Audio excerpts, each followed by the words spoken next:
ladies and gentlemen, to the Catholic Education Foundation podcast number 17. We have another special, exciting guest for you today, and retired U.S. Army Colonel Blaine Hedges. And as always, I'm joined by Mr. Rich Lechleiter. First, Blaine is the founder and CEO, president of Government Solutions and Services, and is a retired colonel of the United States Army, and is also a big bourbon enthusiast, which is why Blaine is here today. And then obviously Rich Lechleiter. Rich is the president of the Catholic Education Foundation of Louisville. Rich, let's start with you here. It's time for the foundation's second annual Bourbon Raffle. And after last year's inaugural event, you said this one was going to be bigger and better, as always, because that's kind of the MO of the foundation, right? You weren't kidding around. So how in the world did this thing get so much bigger so fast? It's been crazy, to be honest. We launched last year's event, just kind of went into it sort of blind, and we had, it was pretty small. We had 17 bottles, and they were good ones, in 5 lots, and you know, we it's like everything else you do the first time. You just kind of you play it by ear, and but we raised, last year's event with that relatively small inventory, we raised over $100,000 to help our kids in our tuition assistance program, and we said, where's some others around the country that we wanted to model ourselves after? One particularly that you know about in Henderson, Kentucky, and we set about with our donors, our board, trying to build the inventory for this year's event. And I'm thrilled to tell you we've got 96 bottles this year, 20 prize lots. It's the same 2,500 ticket limit as we had last year. We just launched things. We're selling them like hotcakes. And I'm super excited about what it means for our kids. We'll get into this with Blaine, but I'm not sure you could find a better bourbon raffle, as far as product than what we have in this one. Yeah, we've not seen one. There may be one out there. We haven't seen it. And right. So that speaks volumes about what people did for us to make this what it is. So this event is all about helping families who can't afford to send their children to Catholic elementary school in the Archdiocese of Louisville. Tell us how the tuition assistance program is going for next fall. It's going gangbusters, which is why we really need this event, among others. And last fall, we helped an all-time high 3,600 kids across the diocese, with record funding of $7.7 million. This year, while we're not done yet, we're in the early phase, but this year is going to be bigger, the demand's going to be higher, and we're going to help more people. So events like this allow us to move from 3,600 to 3,700 to 3,800. That's where we want to go with this thing. Yeah, it's so important. It's vital. It is. It's vital for this community. It's incredibly necessary. It really is, and Rich, in our script here, but in doing some market research for the entire Archdiocese, Louisville is so unique.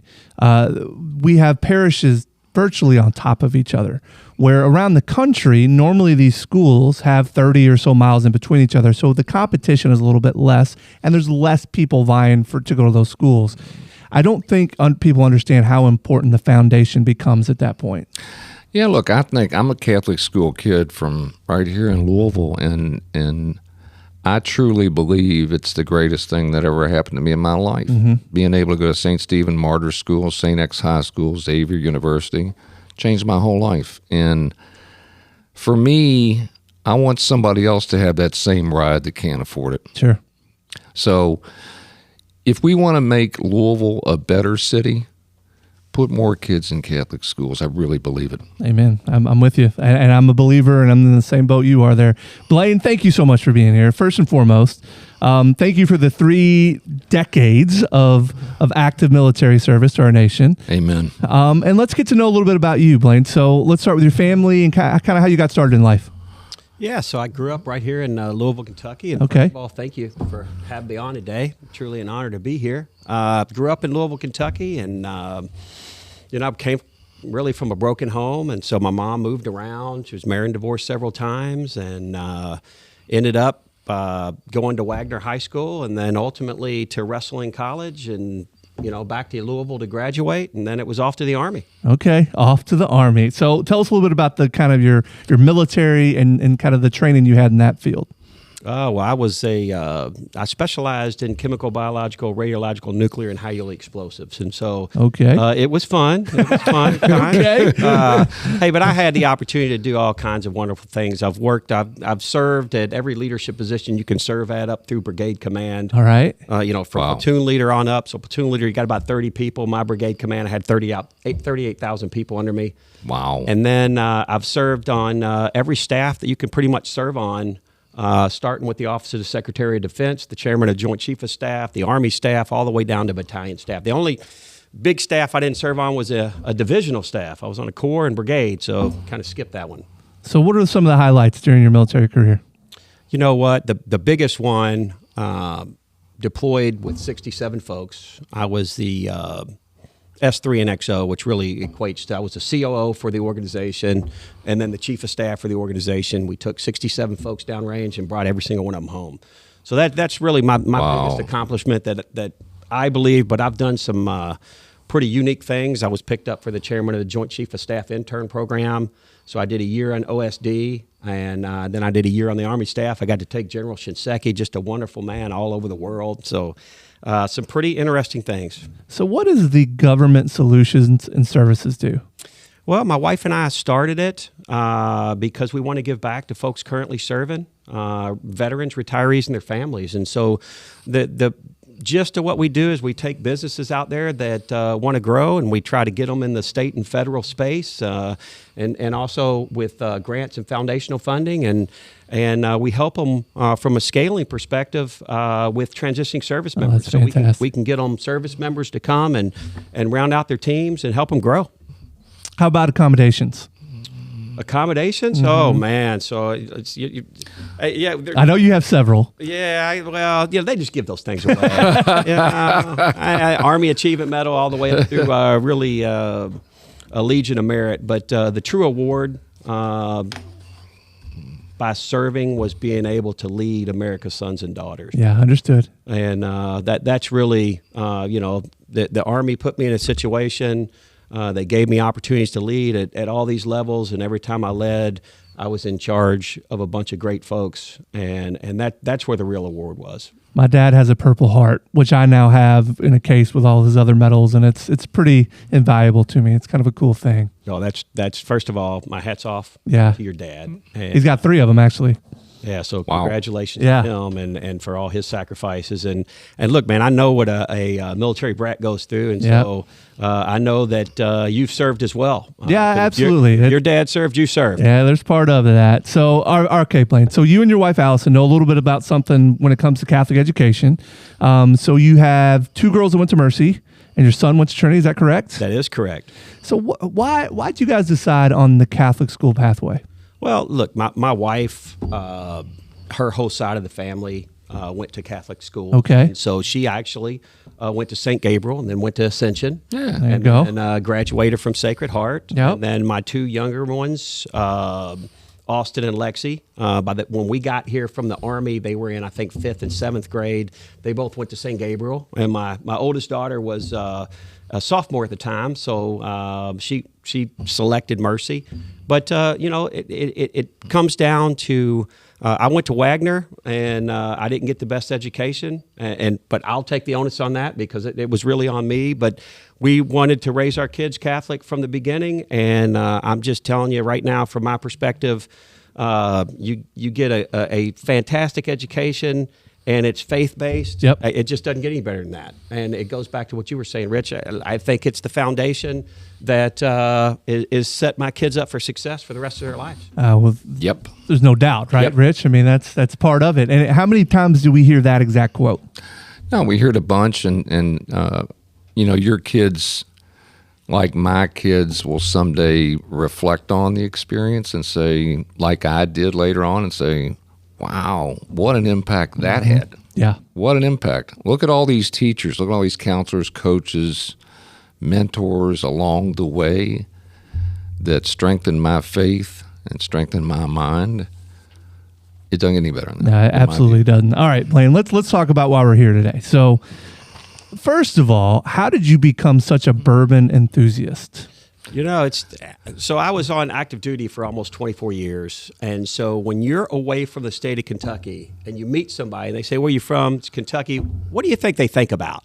Derby and bourbon. It's horses and bourbon. That's right. And so, I would talk it up a lot when I was on active duty. I really didn't drink that much, but, I'd talk up home, right? Sure. So, but when we moved back to Louisville, I wanted to be able to give back to folks that are currently serving. And so any military members that I served with that come through Louisville, Kentucky, I invite them over to the house and give them a little taste. And so I started building my collection when I first got here. Okay. And then I joined a couple bourbon clubs. One's the Pirates and Speakeasy. And it's a group of folks that get together and they fellowship and they give back. So they do fundraisers.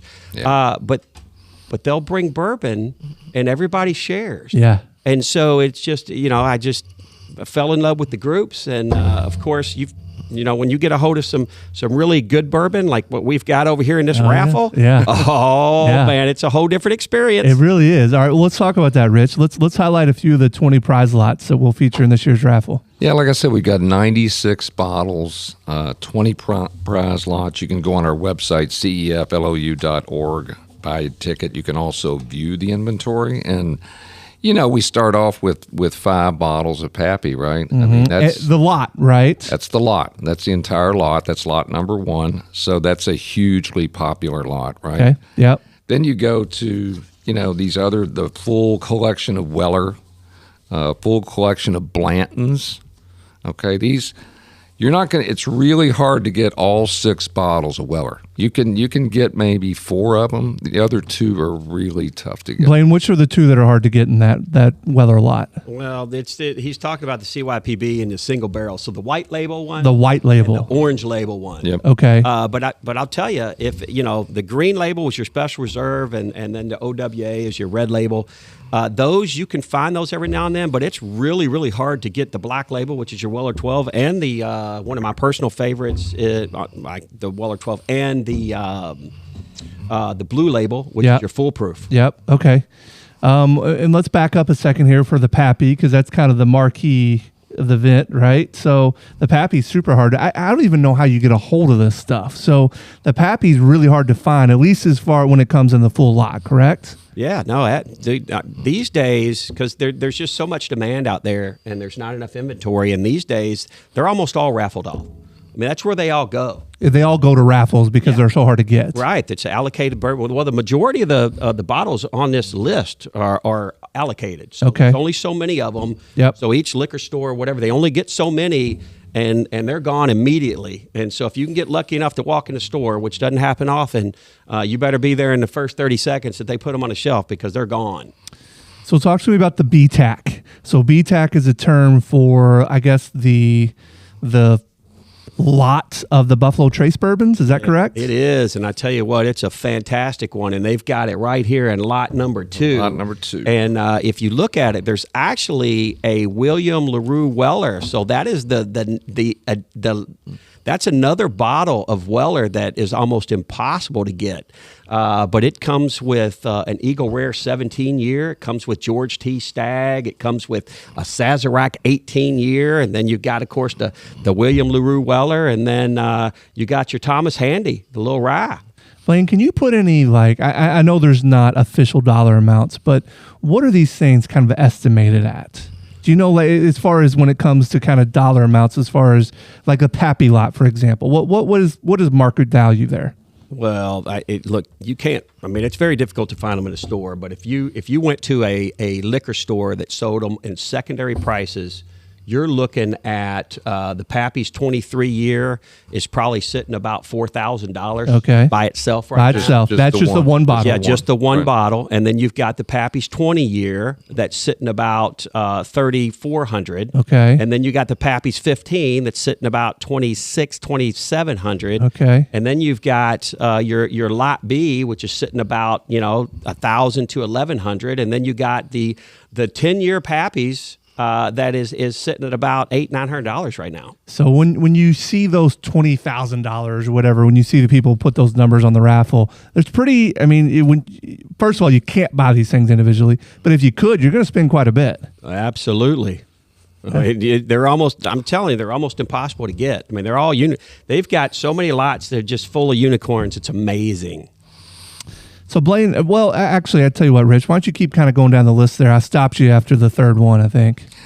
Yeah, like the Blantons, for example, I mentioned, the Blantons. I mean, that. How cool are those bottles? They had little horses on the top. Yeah, they're really Those cool. things are awesome. So if you can get that whole little collection, that's really hard to do. And we were lucky enough to gain that at the distillery. We've got a great Old Forester collection, lot number 6. Love that. We've got the King of Kentucky, which is a great Brown Forman product. That's really... It's a 2019 bottle, I think. I mean, it's really tough to get. Well, there's a Knob Creek bottle in there, which is the 18-year that's signed by Baker Beam, Fred, and Freddie Noe. And I know Fred Noe's kind of considered one of the famous all-time distillers, so that's kind of a cool thing to have, having a signature on that one. So there's just all kinds of cool little Easter eggs in there, too.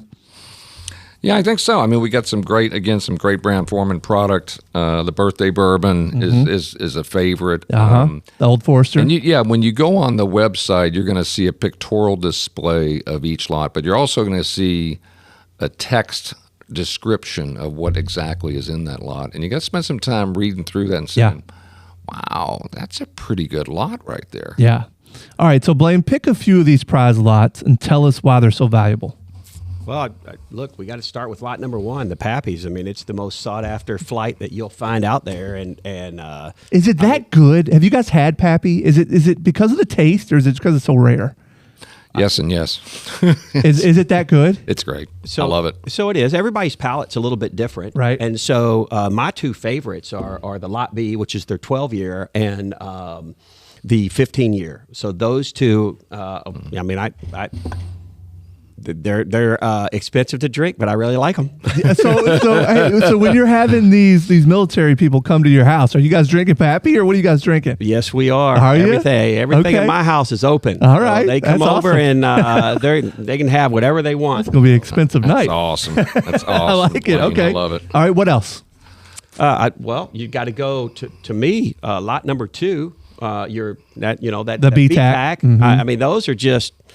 They're just aged so long, right? And if you know anything about Angel Share, so when they take a bottle of bourbon and they start it off and they run it 17, 18 year, 23 year, when they open that barrel up, there's very little left. I mean, the Angel has taken their share, and so there's.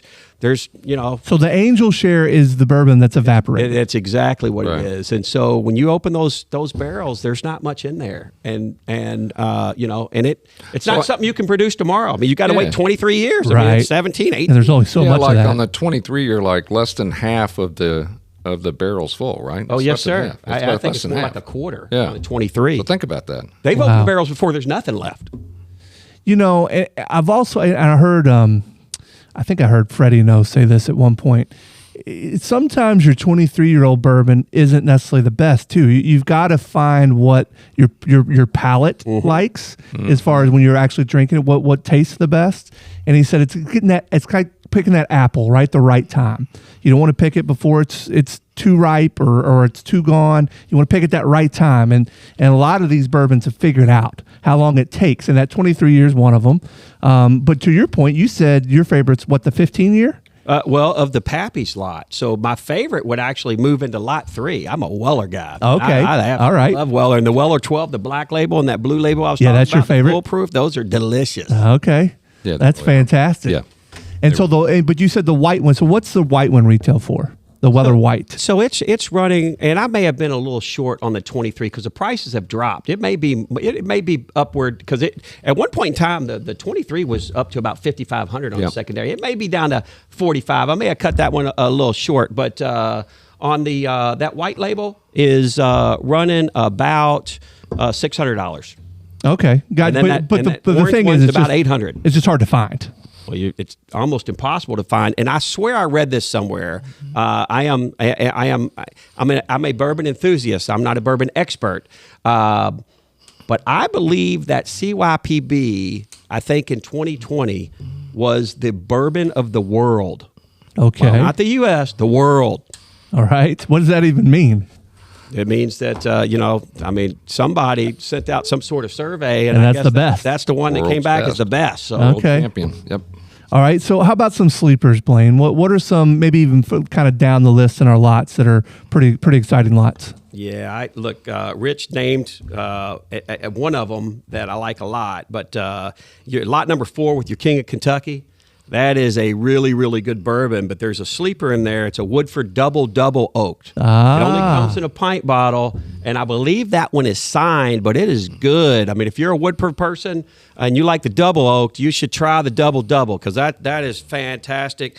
And then lot number 6, the Old Forester Birthday Edition. Yeah. That's one of my favorite bourbons as well. Look, I got a lot of favorite bourbons. Okay. But the Old Forester, and then you go to lot 10, you got Elmer T. Lee. Yep. And you got a E.H. Taylor single barrel.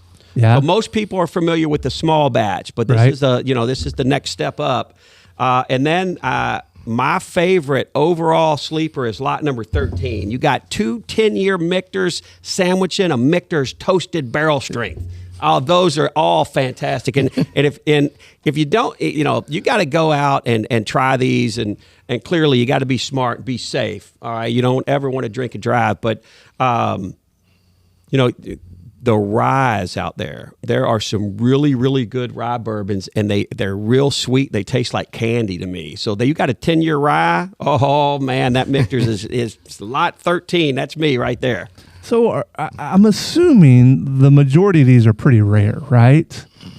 Absolutely. Yeah. I could go down. Most of these you won't be able to find. The Michter's, Yeah. you won't be able to find any of those 3 bottles unless you can catch it coming out of the distillery. Right. Once in a blue moon, you're not going to find them. Yeah, you got Just to not. be really lucky. Really lucky.